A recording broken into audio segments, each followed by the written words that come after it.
I still get excited. I still, analysing it and working on the games like we do.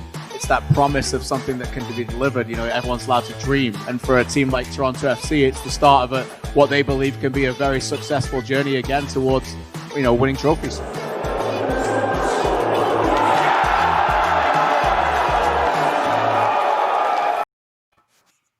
It is Footy Talks for this Friday lunchtime, presented as always by Benjamin Moore. Special guests coming your way today. John Herdman, the head coach of Canada's men's national team, and Toronto FC's newest signing, their latest Scot, Tony Gallacher. Sometimes I say Gallagher, Stevie, but Gallacher, the Scottish way, right?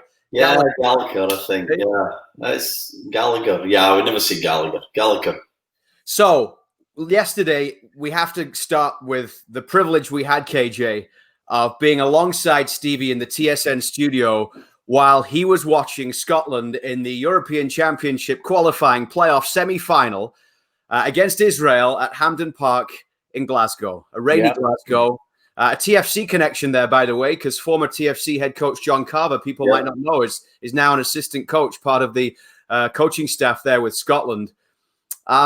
And there were a few ups and downs, KJ, during the 90 minutes plus more downs than ups, absolutely. But then right at the end, first ever penalty shootout for Scotland, Stevie, and they managed to get through.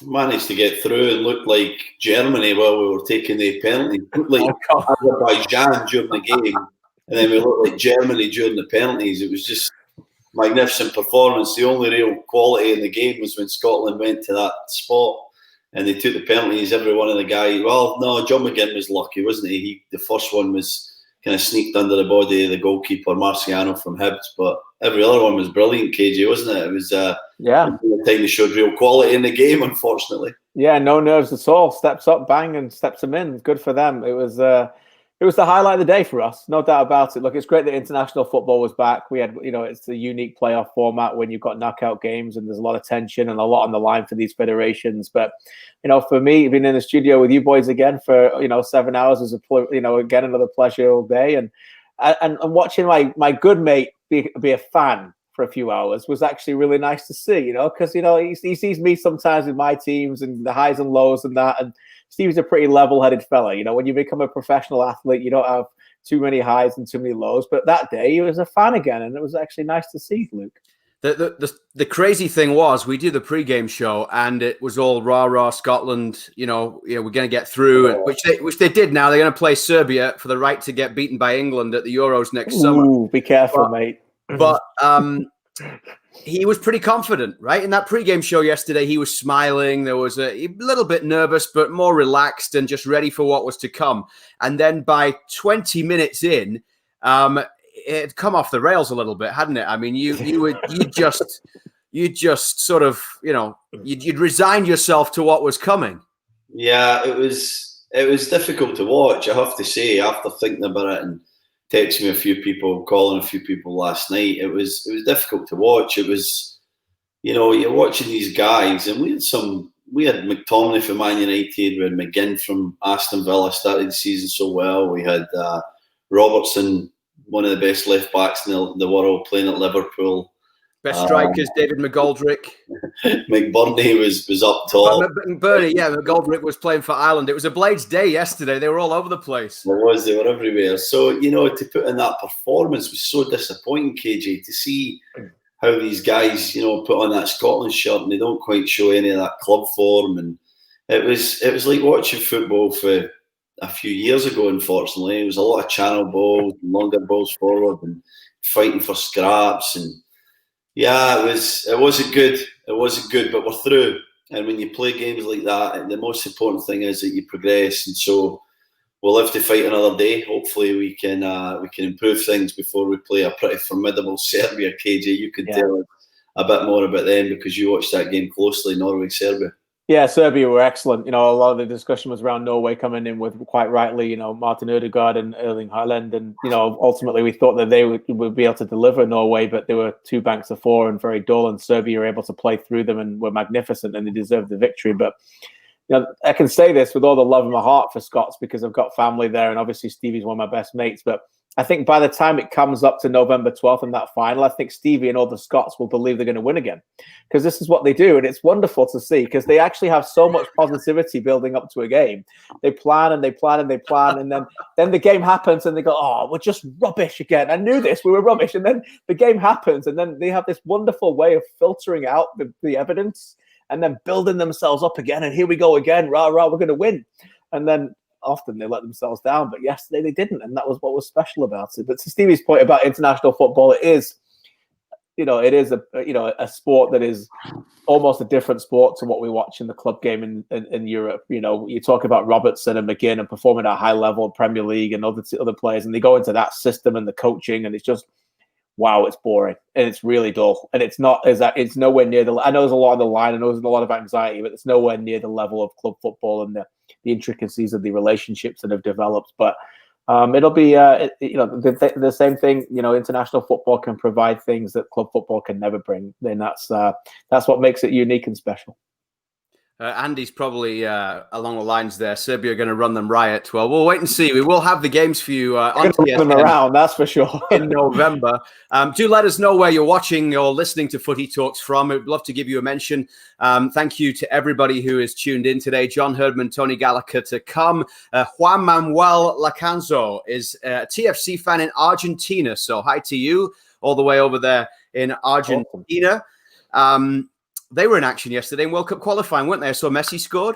South American qualifying's back, boys. Doesn't get much better than that. It'd be nice to be able to see it in this country, but that's another discussion maybe for another day. But it's actually a really good example of showing other federations, and it's important. We've got John Herdman on later. If this South American World Cup qualifying can carry on and we can move forward without any complications, then it does set a little bit of a template up for CONCACAF.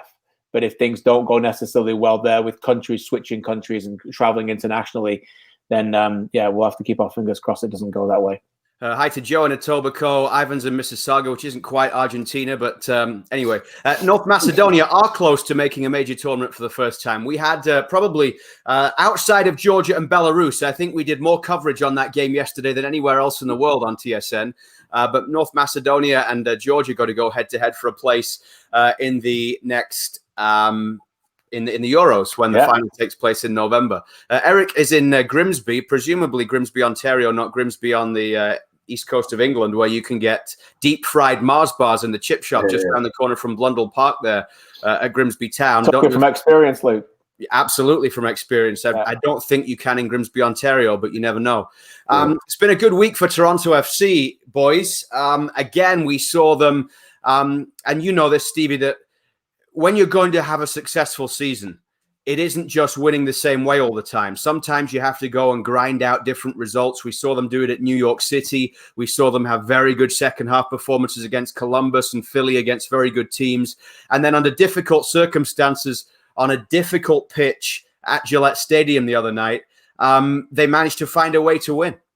Yeah, they did. And they did it quite comfortably, Luke. And I know that Adam Buxa missed a penalty, blazing it over the crossbar. And it was a bit of a rash challenge by Marco Delgado, but take that away and, Toronto FC were pretty comfortable. They set their stall out, scored their goal, they went back into deep 2 banks of 4 and worked really hard to deny New England the opportunities that they really need to score goals. They had done their homework on that team, and they were pretty confident that once they had the lead that they would with a game plan that they did, that they would prevent them from scoring a goal, and it turned out to be that way. And I think they had some decent chances on the break, but all in all, it was a performance where I think, and maybe Tony Gallacher will be able to help us with this when he explains it, but I think they conserved some energy. I think that they managed to do it in second or third gear, with all due respect, and that's important, because when games are coming thick and fast,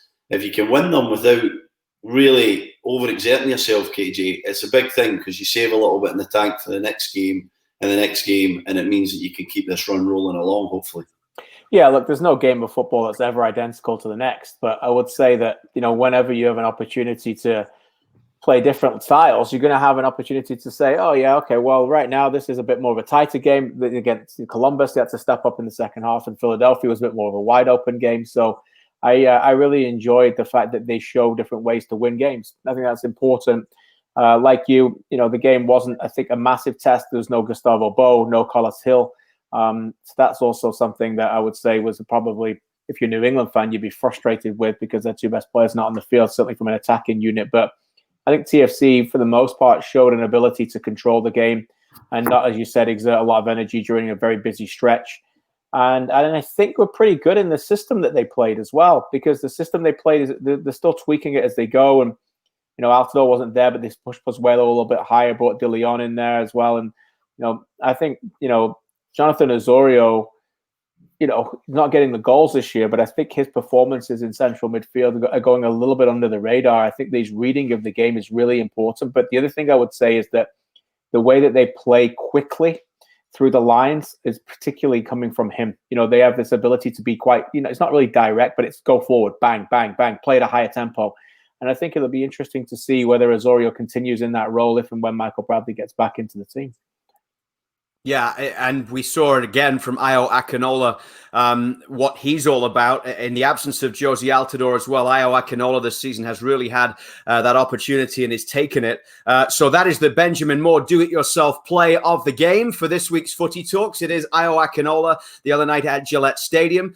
Let's take a look at that, and you can just see, well, first off, Stevie, you said this wasn't a foul. I did think there was a shove there. If I was the ref, I would probably have given a free kick, but I know I might be in the minority here. Wait, Wildman's got an opinion?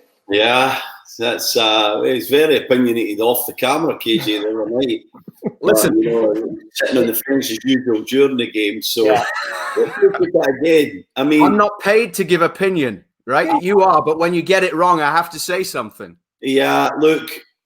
It's 50-50. You know, it really is for me. It's I think it's just about all right, but I can see why you know, KJ will get to his opinion in a minute, but he thinks that it's a foul, and you do as well, Luke, because there is a bit of the arm there. I think it's just subtle enough and just gets away with it that I think there's a bit of shoulder there, but it's certainly a challenge from Akinola. Shows his strength against one of the strongest defenders in the league, in Andrew Farrell.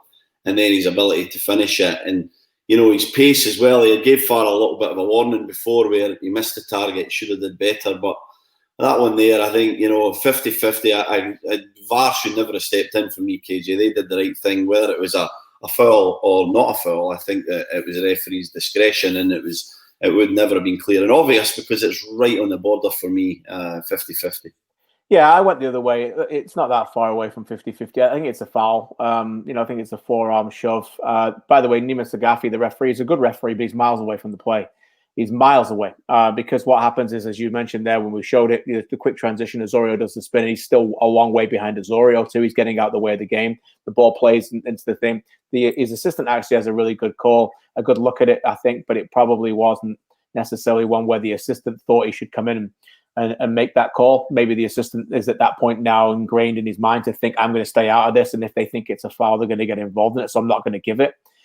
So I think all in all, that's like a perfect storm to not be given the foul, but for me, it was a foul. But you know, a lot of these arguments are just pointless, because the game's done. I think the biggest thing is when you look at it, what can you learn from it going forward? I think you can learn the fact that defenders will look at Ayo Akinola and understand his reading of the game is now getting to an exceptional level in Major League Soccer. Andy, it wasn't shoulder on shoulder; it was a forearm shove. Yeah, it's pointless arguing about it now. It's done. Yeah, it is. It's pointless. But I'm just pointing out the facts. But for me, Akinola is intimidating for a Major League Soccer defender, because he's got that pace and he's got that strength, and he sits on the shoulder and he brings a different level of an attack that TFC. Hey, Terry. Terry Dunfield in the house. Never a foul. I'm actually not surprised Terry thinks it was never a foul. But what I was going to say is that a lot of TFC's play is in front of defenders a lot this season. And there's nothing wrong with that. They've got a lot of architects. They've got a lot of technicians. And when you've got Pozuelo and Piatti playing, okay, that's fine.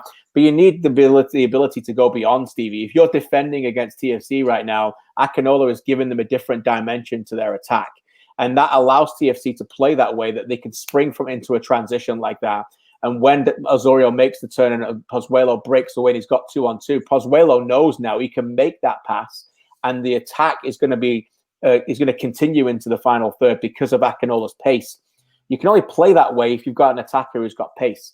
No disrespect to somebody like Lucas Cavallini, but the Whitecaps have tried that exact same play twice already over the last 4 weeks, and it's failed because Cavallini doesn't have the pace to do it. He's a very good player. I'm not saying anything about him, but they're not playing to his strengths, while this is playing to your player's strengths, TFC. You play the ball quick, and he's away from the defender because the defender is worried he's already on the shoulder anyway, and then he uses his physical attributes, Stevie. So we can get, as I said, we can go down a rabbit hole if we want and talk about foul or no foul, but I think the fact that he scored the goal, other defenders and other coaching staffs will be looking at that and going, how can we handle Ayo Akinola, who's got a lot of confidence right now, particularly on the shoulder of defenders, and then when he's beyond in one-on-one situations with the goalie. Yeah, his profile is absolutely perfect for the team, isn't it, KJ? He's a lad who has shown the maturity in his play to be patient enough to wait on the opportunities. He didn't get a lot of touches the other night, but he was one of the best players in the park because he was so threatening every time the ball came near him, and that is a skill in itself. Then his strength and his pace to run into channels, to keep Farrell and Kessler back, and to create the areas of space for Pozzuelo and Piatti and even Delgado when he goes forward, De Leon, is vital. It's absolutely vital for Toronto FC, and I think he's playing the role really, really well. I think he's getting a little bit better every single game. His finishing has been really good as well. He's been pretty prolific. 2 chances there, and one of them's in the back of the net. I think it's pretty good for an MLS striker. And he's showing all the signs of being the guy, being able to handle that responsibility in the absence of Jose Altidore, and to really lead that line with a profile of what they need. And so important, he keeps his feet in the ground. He needs to keep it going. That's the hardest thing for a youngster, to just get to their levels every single week when it's something kind of new to you. But very impressed with him. He's really having a tremendous season for TFC.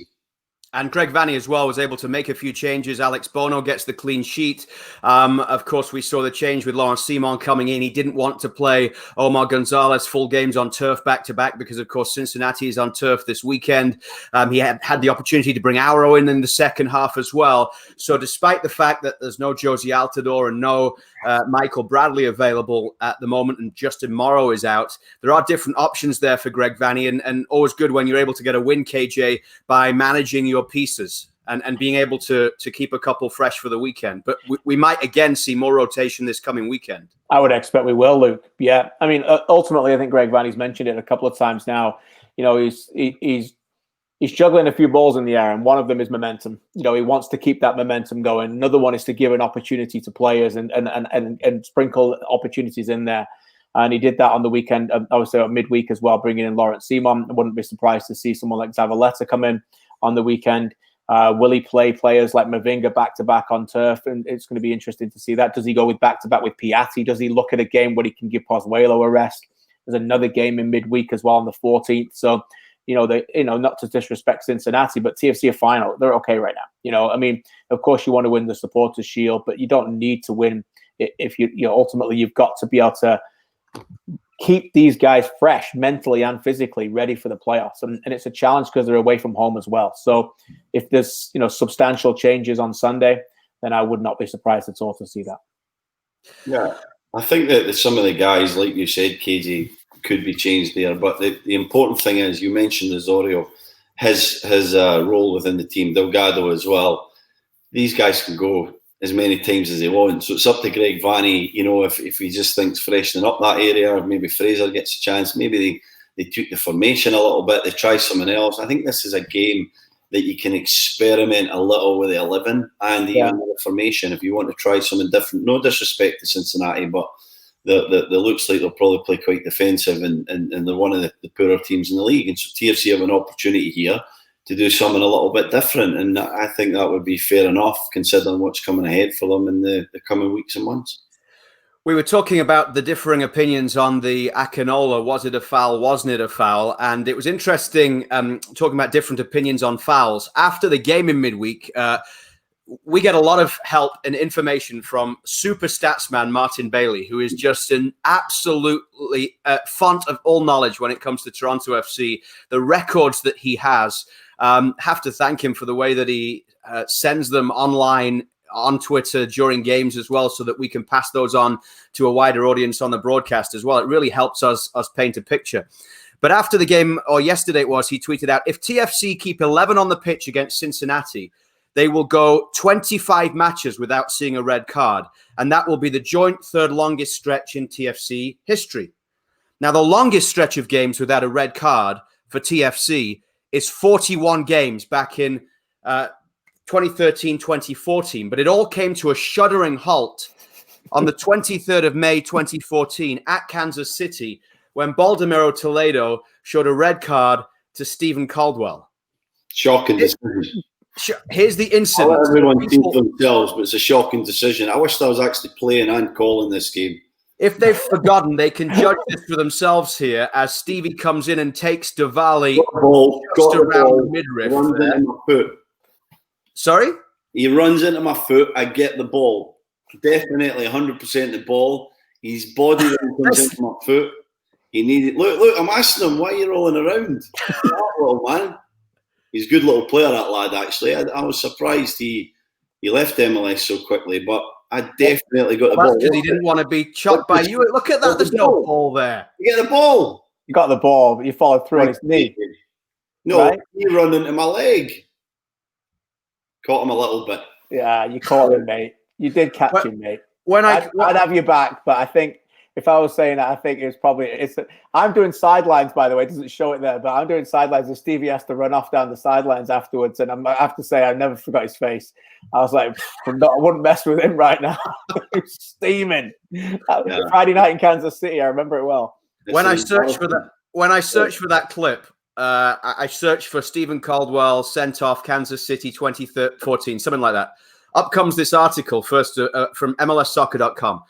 Headline, Toronto FC Stephen Caldwell disputes red card awarded in Kansas City. Quote, it looks worse than it was.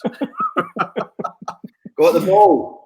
I maintain that I got the ball. Do you know what? Get the ball. You might argue with this, but I never, ever went in to hurt a player. I always went for the ball. Always. No, I don't believe you went in to take him at the midriff. Every single time I went in for the ball, and yeah, I did catch a few guys in my time, but honestly, never intentional. And my eyes were on the ball there, and I know when you see it, a red card's the right decision. But at the time, I know I got to the ball first, and I honestly believed that it was a harsh red card. I really did.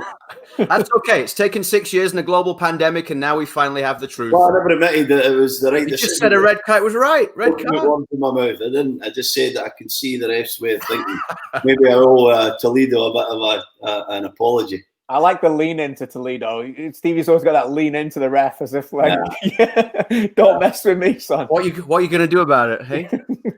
Listen, we got a little under 10 minutes before John Herdman joins us, the head coach of Canada's men's national team here on Footy Talks, presented by Benjamin Moore, and Tony Gallacher to come up a little later on as well from TFC, live and direct from home in Hartford. But we can't let this show go without talking about the Premier League that happened last weekend. And one of the days that KJ has got to dine out on for years to come, as Aston Villa scored a bucket full of goals against Liverpool. Yes, we did. Villa Park. Well, I mean, 2 or 3 extraordinary results, really, in the Premier League last weekend. Yeah, remarkable results. Obviously, Manchester United got tonked against 6-1 at home to Spurs. And then, I'm sure some Liverpool fans were having a good laugh about that. I know a few that were. And then suddenly they had a little bit of humble pie as well, and they got smashed by Villa 7-2. So, just an unbelievable day of football. It's strange because, as I said earlier, Stevie being a fan, I'm a fan of this club. I'm a broadcaster. I've broadcasted Premier League for a long time. I've written about it. I do it in Sirius on a Monday night. But now I'm not doing the games on TV. I can be a fan again, and just to watch it with my son and explain to him that, I've been waiting years for that result. I grew up in the northwest of England where everybody in my school was either a Liverpool fan or a Man United fan. All of them. Just Liverpool fans and Man United fans. They didn't have Villa fans in my school where I grew up. Nobody was a Villa fan, apart from us as family, because where we lived. Not even Villa fans in Birmingham. They're all Birmingham City fans, or Wolves, or West Brom, or some. Okay, wow, man, that's a word. You're right, Luke. Stevie, are you serious? Are you going to go with him on this argument? Birmingham, I know for a fact that most of the city supports Birmingham City, and he plays for them. Birmingham support Aston Villa. Sutton Coldfield, these areas support Aston Villa. Wow, come on! It's the biggest club in the city. It's not even close. So it's not a debate. But no, so yeah, it was special. It was a special day. And the other thing about Liverpool is that everybody's got that club you support. Everybody's got a team, no matter what your team is. In the NFL, hockey, you always have a team you support, and you always play that one team. You go, we never beat these guys. We never beat these guys. This is the team. This was the team for Villa. It was Liverpool. Liverpool smashed us all the time. Gerrard, hat-trick, Robbie Fowler, Michael Owen.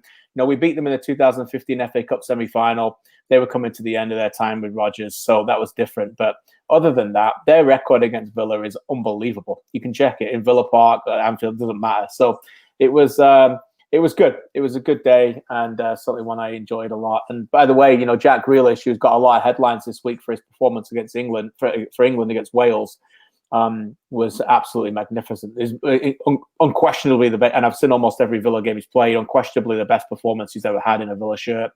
And I had to smile a little bit yesterday when suddenly the English press are all over him today because of how well he played for England in a friendly against Wales, saying he now belongs in an England shirt. Well, look, no offense here, but international sport's way behind the Premier League. If you can perform at a high level in the Premier League, Stevie, then playing for England in a friendly at Wales is nice, but it shouldn't suddenly ratify the need of why you should play for England. It's if you're playing consistently for in the Premier League, you need your chance, and he's got it, and he delivered.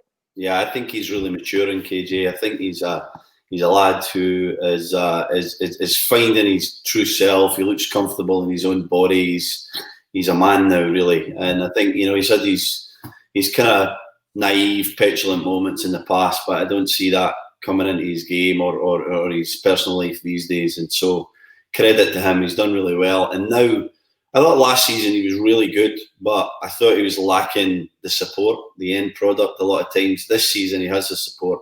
Yeah. They've given the pieces that he needs to play with. Barkley's coming in, you've got Ollie Watkins up top. Trezeguet's playing some great football as well, isn't he? So yeah. You've got the 8 pieces round about him now, and he believes it's his team. He's got his new deal. He's settled. Everything's set up for the lad to have a magnificent season. And if he has a great season, Villa will have a great season, no doubt about that. So it's, in all honesty, me, guys, I'm a pretty neutral guy. I played with Birmingham, but the Premier League's better for Aston Villa being in it. It's a great club, great stadium, great city. So I'm delighted that they're there, they're doing well. And, I got a soft spot for Dean Smith. I think he's a guy who does things right. He loves his club. It was a bit shaky for him there for a little while, but now with the pieces that he's got, I think they're going to have a good year, and I'm delighted for everyone concerned. Eric just points out on online there that 19 years ago today, Grimsby Town beat Liverpool. We talked a little bit about Grimsby early on, talking about Liverpool now, and I just searched it up. It was the League Cup third round in 19 years ago, 2001, Tuesday, October the 9th. Liverpool 1, Grimsby Town 2. And I thought, well, Liverpool probably put their reserves out or whatever, but it was Hoopier, Carragher, Schmeitzer, Murphy, Haman, Barmby, McAllister, Littmanen for Liverpool. So it wasn't a bad team there. And Gary McAllister scored a penalty in extra time. And then Marlon Brooms and then Phil Jevons in the 120th minute. Remember him? Won it for Grimsby in the League Cup there. So what about the same age as me, guys. He's very close because I played against him a lot in reserve football. And I think he's a little bit older than me, Phil. But I remember him. He was a good striker. He was never quite reached the top like some thought, but when he was 18, 19, he was the man, and he was a good player. I remember him well. And that Liverpool team went on to win all those cups. So Cup. Yeah. Just before we're joined by John Herdman, a couple more on the Premier League. Are Everton the real deal right now, KJ? I don't know if they're the real deal. I don't think they're going to win the Premier League or anything, but it's absolutely great to see. It's great to watch someone else challenge the the top teams a little bit. They've sprinkled in some really good signings. James Rodriguez is magnificent. Put paid to all that nonsense that we saw people writing in the first place. This guy's not good enough, and why is he coming in? Can he play in the Premier League and all that stuff? So pushed aside all the English snobbery on that. Ancelotti's finally getting a little bit of respect from some of those English media as well. And they've made great signings. The squad is thin. So you get more injuries, which is going to happen. Calvert-Lewin has been brilliant. He scored against for England as well. But they've got great balance now. Allen's been a great signing for them. There's true balance there. And what you need if you're an Everton is if you want to try and challenge the Champions League clubs is Stevie, you need to get signings that the other clubs are jealous about. They we wish we had them, and they've been doing that for a little bit now, particularly with Digne and Andre Gomes, and now obviously you bring in James Rodriguez and you've got Alan and those kind of players, and the settled back four. It's fun to watch. For people of our age, Everton being a big team, it feels right, doesn't it? Yeah, Everton's another great club, a really terrific club, KJ. So I'm happy for them. And Ancelotti's shown he's pure class as a manager. The nonsense about James Rodriguez. When Carlo Ancelotti signs you 3 times, you're a player, or you're someone really special, and he knows he can get the best out of you. So I was excited to see how it would go, and so far it's been sensational with him. Calvert-Lewin's a guy that I've loved for years.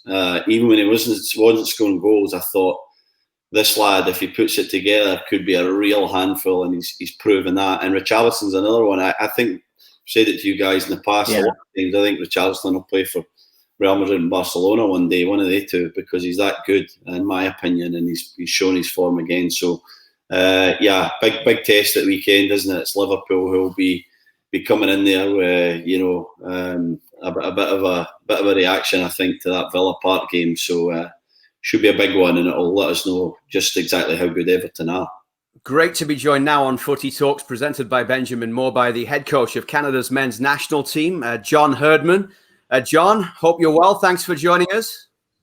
Yeah, thanks, team. Good to have be on a proper football show, eh? Hey, we were just talking about Stevie Scotland. He's in a pretty good mood yesterday after that penalty shootout win.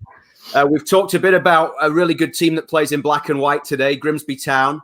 But what about your boys? Are you happy with Newcastle's start to the Premier League season? I think Shearer said it the other day. We're either black or we're white. We're either playing against West Ham and looking like we're going to get in the top 6 of the Premier League. Then the next week we're 3-0 at home against Brighton. So look, I'm up at the minute, but I'll be down next week. Where we live here, it's our reality, man.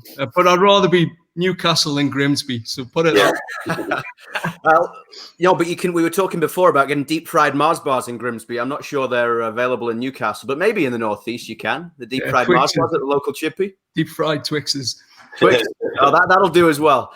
Listen, we were in studio yesterday, John, doing the Euro qualifiers from all across Europe, and it was great to see the international football there. How difficult has it been for you not being able to get your squad together and having those World Cup qualifiers postponed here when you saw all those other games taking place around the world yesterday in the last few days? Yeah, gutted. I mean, absolutely gutted. The planning, the communication it's just been chaos. September, first week of September, and we should be playing Bermuda and Cayman now, and we're now looking at trying to get something going for November in Europe, and then a camp in January, trying to get our U23s some opportunity. There's so much fluidity around COVID. Even watching, I mean, Stephen, you're watching Scotland, and you're thinking, like, how many more players are going to pull out of that squad? Yeah. And then their whole Euros could have been unhinged on, one more player that would have pulled out. It's like, I think we all thought we were going to come to the back end of this over the summer. I think we could see light at the end of the tunnel. And just these last 3-4 weeks, it's really made us think that even for March, I'm not sure how you bring 30 countries together, teams from all around the world, and run competition in CONCACAF. We're now trying to figure out how to do something in Europe, and all the players have different restrictions. Every country has a different mindset on which players can enter, which players can't, and it changes weekly. So we've looked at one location. That location's had to change because only last week they changed their restrictions for a certain group of players. And if you're the US or Mexico, I guess for like a European match in November, you can have more certainty because you've already had that planned probably in March. For the teams that have just had everything cancelled, they're not only trying to find an opponent that's available. you're trying to find a country that will want to host you. It's look, guys, I never thought international coaching would have been analysing COVID spikes. And you didn't do this on your coaching class? No, this is not on the license, I'll tell you. But I think it's going to have to be. I mean, moving forward, interesting. I just finished my pro license this year, and one of the last modules was COVID reality. That's one of the modules in health, mental health around COVID. The impact on players and coaches. So already it's starting to come into an education place in coaching. So, John, without knowing when those games are going to be, I know how much togetherness is so vital for your squad and how much work you've done in building that rapport together. How have you handled that during these times? Are you able to talk to the players consistently? Can you bring them together at some point during an international window when you're not playing, and maybe have some kind of online chat to kind of build that togetherness rather than it just being, again, all very raw when you come back together whenever that day is? Yeah, look, and again, that team spirit and the team chemistry and the feeling of getting some purpose behind the players, and like that's going to be critical, particularly when you go into matches where you're expected to win, and the other team, it's a big cup final for them to beat Canada. We need those contacts, and this is why every day I'm looking for solutions. How do I get my group together? If we can't do November, can we be together in January with a North American group? And in the meantime, it's the constant, connections, communications with players. I mean, that's critical. Just that human connect is like, I can't have conversations with guys in March if I haven't spoken or met them for 2 years. You can't have a performance conversation. That relationship's critical. So, behind the scenes, we've had our town halls with the players where we've given more of a broad brush overview, and then it's just connects. It connects with individuals to figure out where they're at in life. I mean, a couple of the lads have had babies and have entered fatherhood, so some of the conversations are more around how they're managing with a child and then living in the USA and carrying out their pro careers away from their children. I mean, it's a very unique time, I think, for coaches. But if you come right back to our principles, people first. I mean, that's all the relationships, everything about high performance coaching is about that relationship with the person and understanding them. So we've worked behind the scenes to keep those relationships going. John, I know you well, and I know you love being on the grass most and coaching players, any types of players. How's it been for you? You're also a meticulous planner. Are you used it as an opportunity to plan things better, or are you getting out there with just any group that you can? How's it been mentally for you, just being away from the coaching side?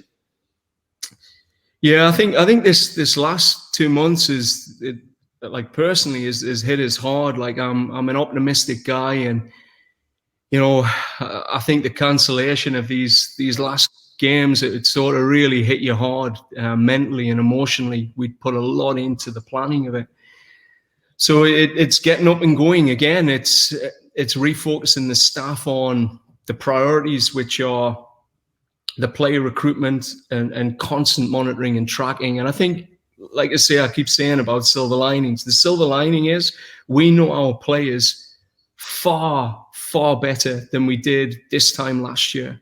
The amount of detail we've been able to get to on the evaluations of players, and the fact that they're playing regularly, you're able to assess them at levels when you're operational. You can't get to those layers.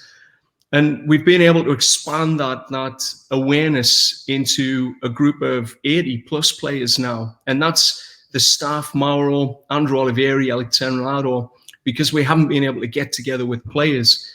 The amount of data we've been able to generate, an understanding and conversations about people who are tracking, where we see people's ceilings, where they have to get to, then scripting the conversations that are going to have to happen with these players has been awesome. So I think our depth charts are more accurate than they've ever been.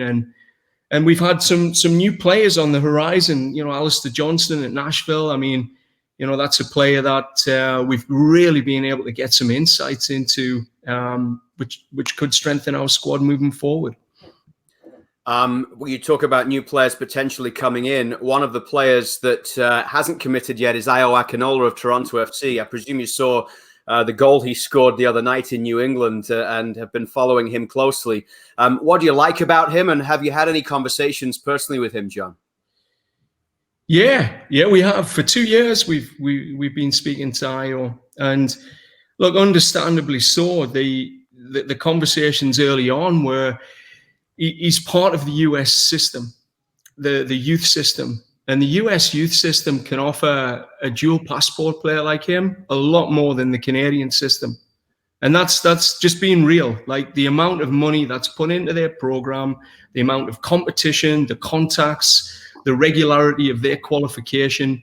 Look, for Ayo, it was a very clear decision why he would be in that system, and I respected that. But now he's in the men's game, and the gap isn't there. It's not the same gap. The gap is, as we showed in October on the pitch, it's close. It's very close between these teams. So now it comes down to, if you're playing in a match and you're hearing that anthem, like, which one means something to you? Who do you really want to represent as an international player? Like, international football isn't about, the dollars and paying your wages. I don't think it's about that. And many of the top countries, those players are giving them salaries they get in those environments to charities. So what is it about? It's about, how does he feel when he puts that jersey on? And does he feel that he wants to put his body on the line for a country, to take a country to another level, to take it somewhere a country's never been before? That's the opportunity he has with Canada. The US have been places before. They've had their big moments. We're waiting for ours. And we've got a group of players there that I think the youth in that team, he could be part of something really special. And I'm not saying the US don't have a youthful team and they have the same opportunities, and he might feel that in a US shirt. I mean, they're things only he can decide. But the conversations I've had, he knows our depth charts. He can see the opportunity with Canada. There's been a clear plan put in front around his immersion, how we'd work with him over a period of time. The identity of him as a player, his profile, and how it fits our identity. What I've seen in his evolution in 2 years, where his gaps are, what he has to progress to be a staple in the men's national team in Canada. So that conversation's been had in depth. What I've loved about Ayo is one of the key aspects to him is, how competitive is this team going to be? Are we going to win things, John? Are we going to get to the next level? How's the environment? How competitive is it? So that was, they were the questions. And, when I say you're training with Alphonso Davies, Johnny David, Jonathan Azario, Scott Arfield, Atiba Hutchinson, Mark Anthony Kerr, it's a competitive environment, Ayo. It's an exciting environment, and it's an exciting time for Canada. So I think with those conversations, it's genuinely going to come down to, which country does he feel more? And, he's going to take his time. It's a big decision, and you can't push that decision. Every time he scores, he'll get a note from me, and I'll always have the conversations with him, when I can. And hopefully, January will be a big turning point. I mean, I think the US will have a camp in January. We'll have a camp in January, and he'll probably get an invite to both. So, but you don't have an inclination right now either way. He's positive. I mean, if you're on the other end of a call and you've got two national coaches talking to you, you're going to keep both doors open. I'm clear on that. But I would say, living in Canada, growing up in Brampton, being a TFC lad, playing in Canada, I think all of that could impact his decisions. I think he knows where his home is, and hopefully he feels it. John, you talked about Canada still with big moments to come, and I know you won't certainly take for granted the first round of World Cup qualifying. You've got 4 games there that I know you won't allow your squad to look past. But for this question purpose, I will. I want to look ahead to potentially go into an octagon, and I want to ask you about hostile environments and what this group needs. And do they need those games to go to Panama and Honduras and have these difficult matches to play for the togetherness of the group to grow? Because we've seen in some of these countries that their situations like Panama and Honduras, they've gone through those and developed as countries to get to World Cups. How crucial will it be for this group to be able to grow by getting through that process? Obviously, Qatar 2022 is the destination, but how important is the journey if you can get into that octagon? Well, I think the games that we're going to have in the Nations League, if you think of a match a playoff match potentially against Haiti, where you're home and away. I mean, there's some environments where there'll be some growth for sure. I think what it comes down to, the environments, a lot of these players have been in, hostile stadiums, and players, of the past will talk about the realities of those stadiums. I mean, we don't even know if we're going to play in a hostile stadium. Right. That's what's so bizarre about the thought process of the planning. What it comes down to is purpose.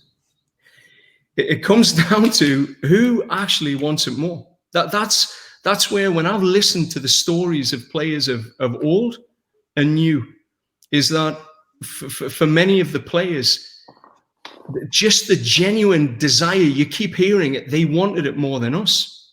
There's a passion to play for Honduras that's been greater than to play for Canada.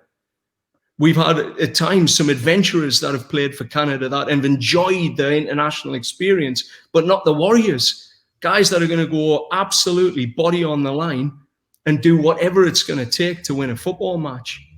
And I think there's something around, for Canada, this whole bubbling up of the generation, the opportunity. It's genuinely breeding a deeper purpose for this group.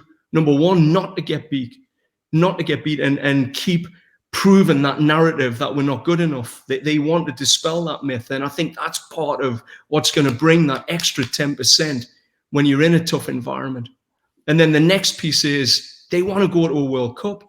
Like, maybe in the past they believed that we might not have the talent to do it, but internally now they believe this. And Christian, the other thing is, you're starting to have more winners in the group. And I've said this in my recruitment to some players. When I'm talking to players that I'm trying to recruit, we need winners in this team. And if you think of, LAFC's Mark Anthony Kerr, he's used to winning now. Jonathan Osorio is used to winning. Richie Laryea is now used to winning.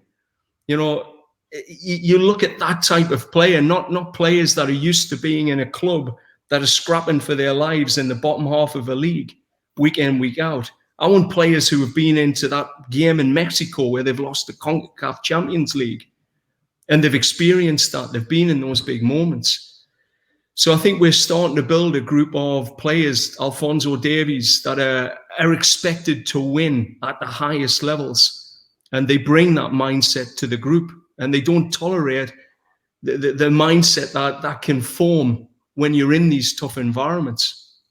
So is the message now, John, that we are Canada? Let's puff our chests out. Let's be confident and assured in what we do, and let's focus on ourselves, basically, rather than, to me at times there's sometimes too much talk about these environments. We know they're hard, we know they're hostile, we know the pitch is bumpy, and there's noise at 2 a.m. and stuff like that. We know that. We've heard the stories. Now, it's about what we do and what we can do as a nation, is it not? And is about kind of instilling that in this group of 30 plus players, anyone who comes in at any given time, to believe in that red shirt and to go out there and perform to the best of their ability.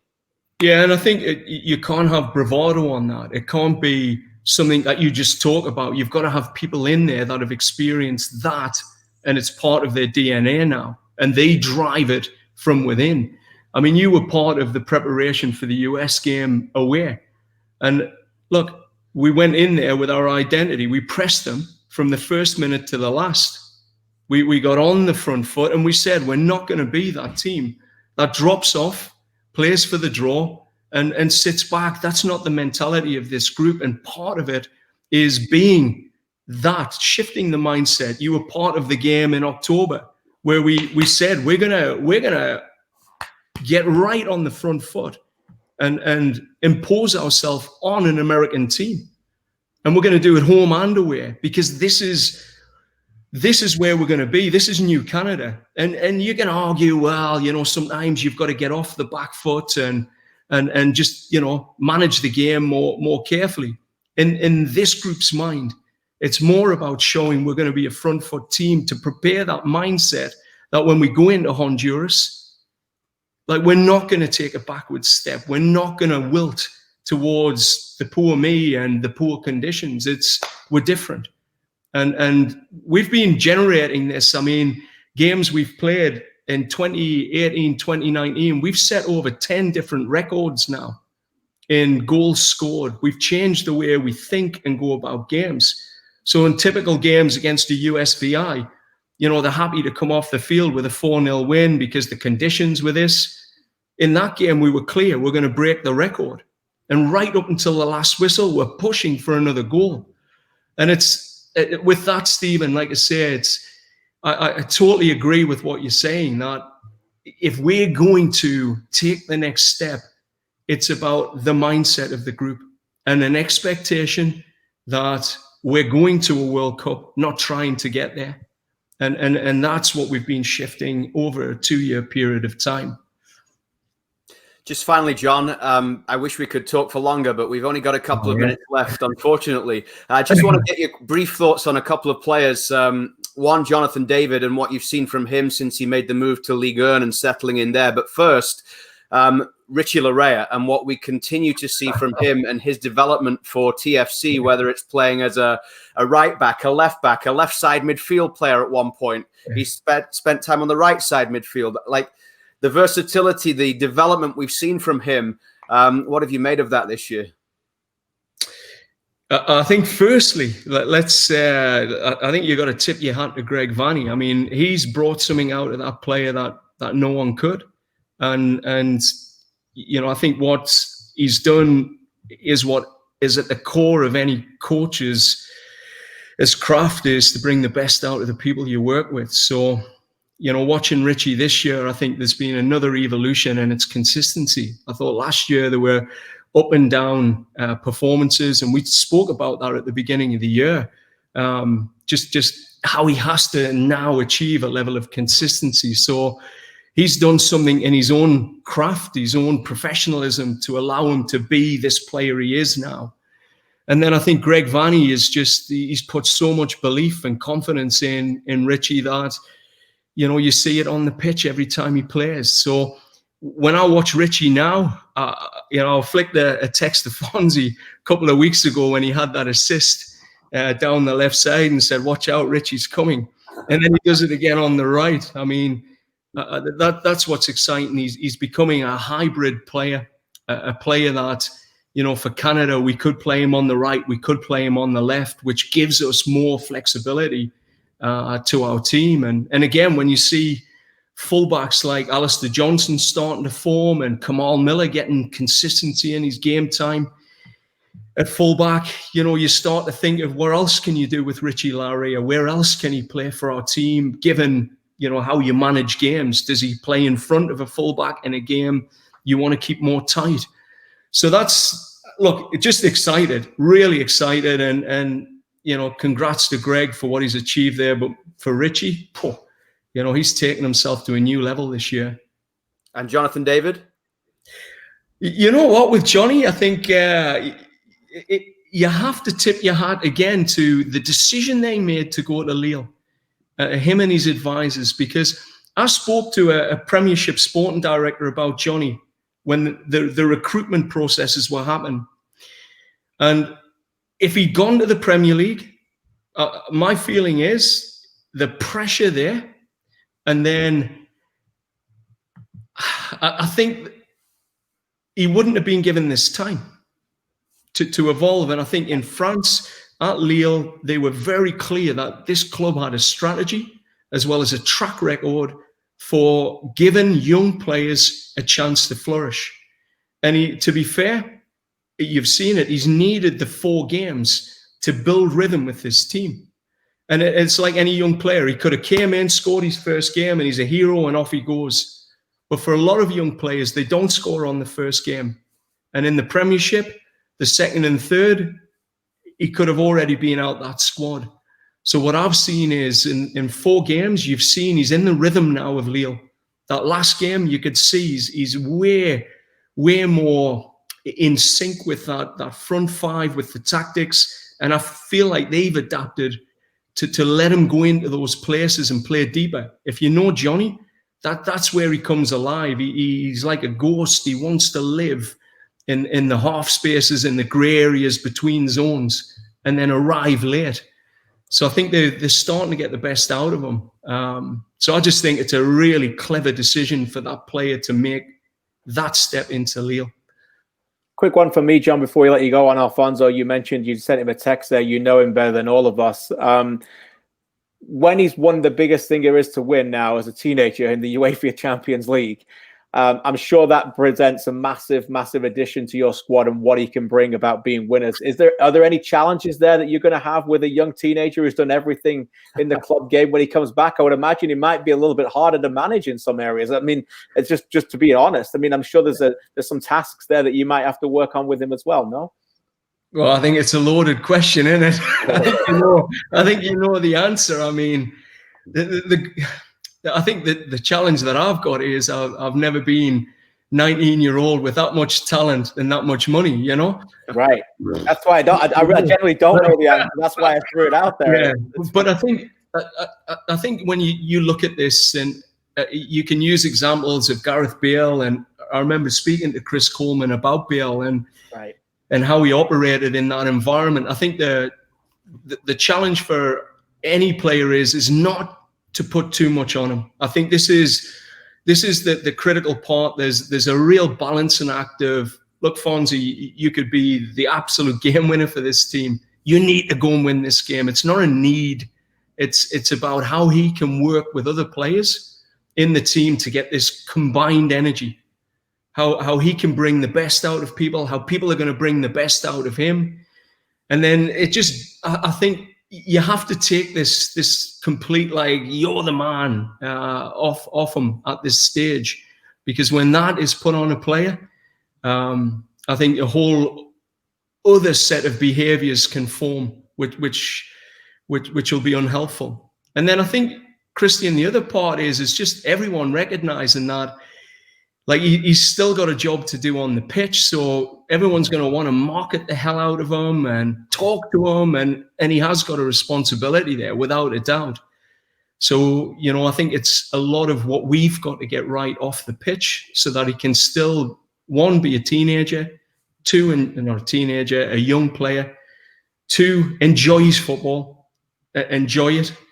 And then 3, go into games with an expectation, but that the whole world's not on your shoulders. And I think they're the 3 sort of spheres I've got to carefully work in and speak to him about what he wants. Because if you see the guy, I mean, his personality, he loves being in front of people. He loves it. So it's, managing all of that, but right at the heart of it, speaking to him and see what he wants out of this career, because he's in a different stratosphere now. Looking forward, John, to seeing you in the next Alfonso Davies TikTok video, whenever that may happen. Best of luck for whatever comes the next few weeks. Hopefully you can get a camp sorted out either in November or in January, and really appreciate you taking the time to join us today here on Footy Talks. And best of luck for Newcastle United. Thanks, man. Thanks for that. Hey, Stephen, what do you reckon? Top 6 or not? Can we get there? I'll settle for missing relegation, John. I'm a realist. Always realistic. Thanks, John. Cheers, John. John Herdman, the head coach of Canada's men's national team, with us on Footy Talks. And let's get straight to our final guest on the show today, live and direct from Toronto FC's home headquarters in Hartford, Connecticut. It is Tony Gallacher, the TFC defender, Toronto FC's newest addition, of course. And we now have in the same place at the same time online, Toronto FC's only 2 ever Scottish players, both defenders, Stevie and Tony Gallacher. Thanks for joining us, Tony. Pleasure to be here. Thanks for having me, guys. We'll just let you two talk together for a little bit about the penalty shootout and what happened yesterday, because it was a very stressful afternoon for Stevie, but ultimately he left the studio smiling when we'd done that Scotland game, didn't he? He was a relieved man. I did. Did you get to watch it, mate? I managed to get a stream, only the last 20 minutes or so, though, but... Right. That's fine. The rest of it was... Yeah, that's what they were saying. I was staying back home. There wasn't much to see anyway, so I probably tuned in at the right time.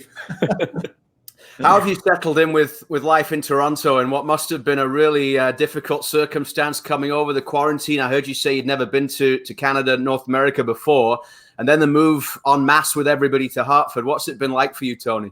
Yeah, it's not been at all what I expected. But obviously, that's the way it is just now. So coming over wasn't a problem, not at all for myself. I'm willing to do the travel and stuff, as I've proven. And settling in wise, it's been made easy for me. I came in and then getting to go away with the boys. It's almost like a pre-season, getting to be with them in the hotel, spending like breakfast, lunch, dinner, training. You're always with them. So in that sense, it was good to get to know as many of them as quickly as possible. So obviously, I know it's not been normal circumstances for any of us. So as a team, we're coping with it. And myself, I'm finding it quite easy, to be honest, like with the boys and the manager, the coaching staff. It's been good for myself, yeah. Tony, how long did it take you to realize when you stepped into the environment that it's an environment that requires winning right away? Because I think there's been a common thread over the last few years with TFC acquisitions that they get going pretty fast, and those that don't leave pretty quickly as well, because that winning mentality is ingrained in you pretty quickly, I would imagine. Yeah, of course. Obviously, coming from like an academy team based, sometimes they focus more on development rather than that winning mentality. So I knew at this point in my career, like I needed to get most of that back into me, because I came from Scotland, from first team football, where a win's everything. It doesn't matter how you do it. If you need to grind out wins, there's just different ways to do it. So coming over, I didn't know too much. I'll be honest, I didn't know too much about the league, about the team. But I made sure to do my research. I had plenty of time in my quarantine to do that. So I was well educated on that. But for me, it's ideal. At the stage of my career right now, just turning 21, coming into a team that wants to win trophies and go for the wins and everything. For me, it's like the perfect situation, definitely. Who's taking you under their wing, Tony? Who's sort of made you feel most welcome, and who are you kind of kicking a bit with in Hartford? Well, at first, there was that connection with Chris Mavinga, obviously, with the Liverpool connections he's had. So I came in and he was talking to me, talking about stuff when he played, who the manager was and stuff. But ever since I've been here, going for coffees and stuff with Griffin, Jacob and Kev, the goalkeeper, just all the 99s. And so I've managed to sneak my way in, make a 4 of that 3 there. So... But to be fair, you can sit down and talk to any of the boys. They're all easy going. I'm sure you will know that yourselves. So there's a lot to talk about. There's connections with some that have maybe played over in England themselves, asking how I'm getting on, what Liverpool's like, the club, what they've done in the last few years. So there's been plenty to talk about and plenty of players that have welcomed me in with open arms, definitely. We talked to Alejandro Pozuelo last week. He said there's quite a rivalry going on the table tennis table, ping pong. Are you involved in that, or?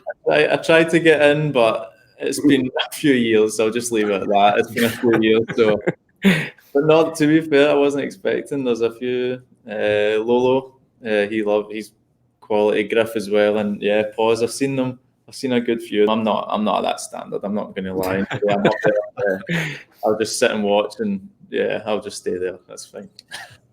When we spoke to Chris Mavinga a few weeks ago on this show, back June, July time, he was talking in glowing terms about what it was like for him and his development being in that situation at Liverpool.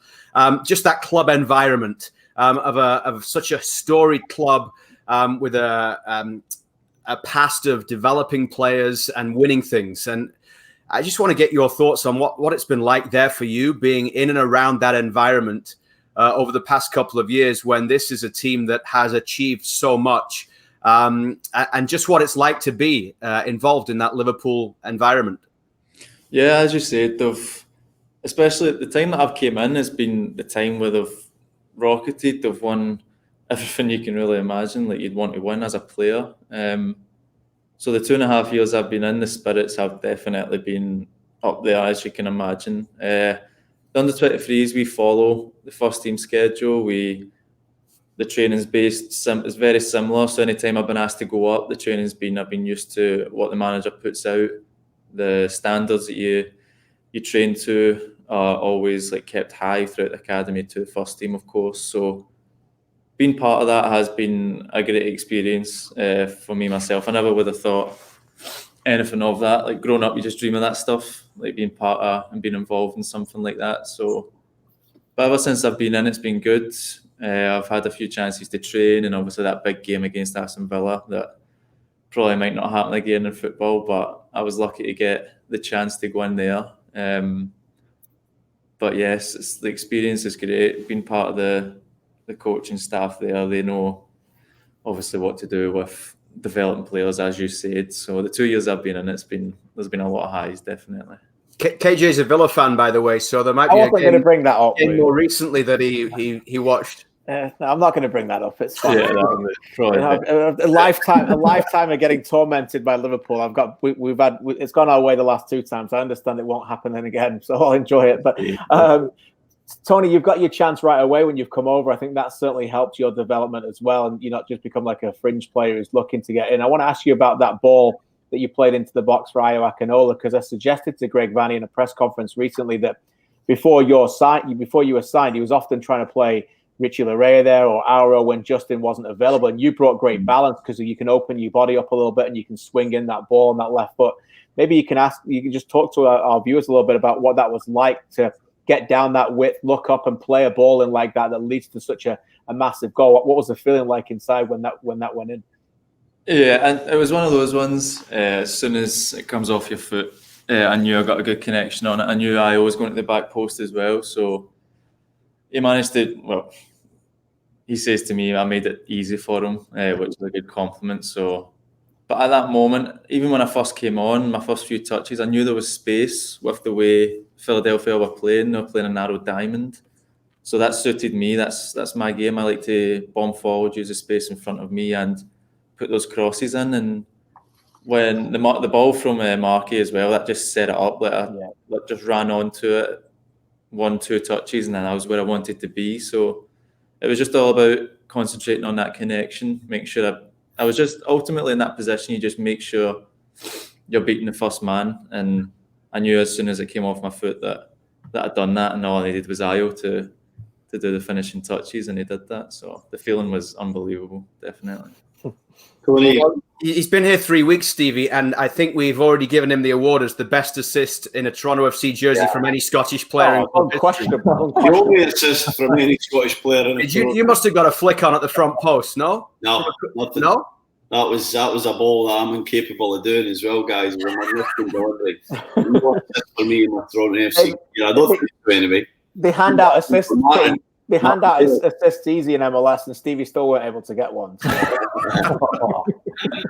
I kind of want to ask you, Tony, your hopes and aspirations in your career. You know what? You're now playing first team football. Where are you in your mindset? Maybe you don't want to think too far ahead, but I know what it's like, going out on loan, being at a bigger club, and then when you go back and you maybe step back into that reserve environment, you're like, really, you don't get the same spark from playing. So have you thought that far ahead, or what you're thinking for the next steps of your career? Yeah, of course. You're always, as you understand, you're always thinking about the future. It's like, it's always in the back of your head. Like one day you'll be just chilling, thinking about what it'll be like. Because obviously this is my first loan, and I don't think many players get loans like this, where teams are going for so many trophies and try to win as much as they can with that winning mentality we spoke about. So going back will be whenever I go back. Like that's another thing. The future, like no one can plan for that. Whether what's going to happen next year, a question that can't be answered at this time. But as you said, going back will be different, definitely. Obviously, I'm not getting the fans, that type of thing from the stadium, a home game, which all the boys tell me is so good, which is sometimes I just think about being unlucky at this time. So definitely going back is something to think about. Of course, first team football is ideal right now. I'm loving every second of it. So I can imagine whatever time I go back, I'll just want more of it. I just want to get straight back out and get going again, because I've turned 21 now, as I said. So this is ideally where I want to be from now, and then the next couple of years just kicking on, try to get as much experience and minutes under my belt. So I'm definitely thinking about going back, but at the same time, I just want to keep playing first team football, and at here, Toronto, that's where I'm at. Yeah. And lots more games, lots of big games to come in the next few weeks for TFC. Absolutely. Congratulations on what you've achieved so far with the club, hitting the ground running, Tony. And thanks so much for your time today. We'll let you get back to the ping pong tournament. I appreciate it. Thanks, Tony. Tony Gallacher of TFC live from Hartford with us on Footy Talks. That just about wraps up this week's show. We'll be on the air on Sunday this week, isn't it? All the days just blend into one at this point, I think. But Sunday night, Gillette Stadium, it will be TFC's final visit there, because Cincinnati are moving to a new stadium, hopefully next season. So it'll be on the turf at Gillette Stadium. They had a big win. Was it last year, the 5 goals that they scored, or was it the year before? Last year. Must have been last year. You and I did the game, Luke, actually. Stevie was... Yeah, I was away with Canada. So, 5. Well, I remember it. It was memorable. Yeah. So, yeah, we'll be there for that. And obviously, we talk about what Greg Vanney might do with his lineup. But for TFC, we've seen them get through these difficult games against difficult opposition, Columbus and Philadelphia, New York City FC. Sometimes they are able to raise their game, aren't they, in those big games, KJ? And as a player, Stevie, you would know, sometimes when you go into those games and Cincinnati scored 8 goals all season, that's when it's maybe a little bit more difficult to reach those levels that you have when you're playing a Columbus or a Philly. Yeah, that's the team talk, isn't it? Don't take this lightly. Just, focus on ourselves. It's much what we talked about with John. It's modern day coaching. I think modern day management is, let's do what we're good at and let's stick to our game plan. And whoever's wearing that shirt, whoever's lucky enough to play certain positions, go and do the job and just treat every game like it's your last. It's such a cliche statement, KJ, but I love saying it, because as you get older in your career, that's how you start to think. There's no reason why you should think that way every single appearance that you have with your football club. Yeah, and that'll be interesting to see where the selection and then the mindset go out there and win it. No, I think no matter what team they put out there, they'll expect to win, and they should win the game. That doesn't mean they will. And in the past, they've sometimes struggled with that kind of expectation against some of them lower teams, and they get up for these games because the TFC coming in are, the Eastern Conference champs. So these teams will step up a little bit, and I think there's an expectation there that TFC will just go out there and win it, no matter what they do. And to be frank, it should be an inner expectation from whoever gets that shirt. I think Greg Vanney has been reluctant a little bit to change too much because he doesn't want to lose that momentum. But if he does change it, it's up to those players on Sunday to say, this is my chance. And the rest of those players who aren't playing right now have reached the level. Now I've got to reach that level and beyond to say that I want to play more minutes. That's ultimately how you evolve a top-class team over and over again, is that you set the standard and they have to come in and meet that standard consistently to say, I've now got the trust of the coaching staff here. Thanks to John Herdman and to Tony Gallacher for joining the show today. Thanks to you for watching and listening wherever you are. Happy Thanksgiving, everybody. And we'll see you Sunday, TFC against Cincinnati. Have a good week.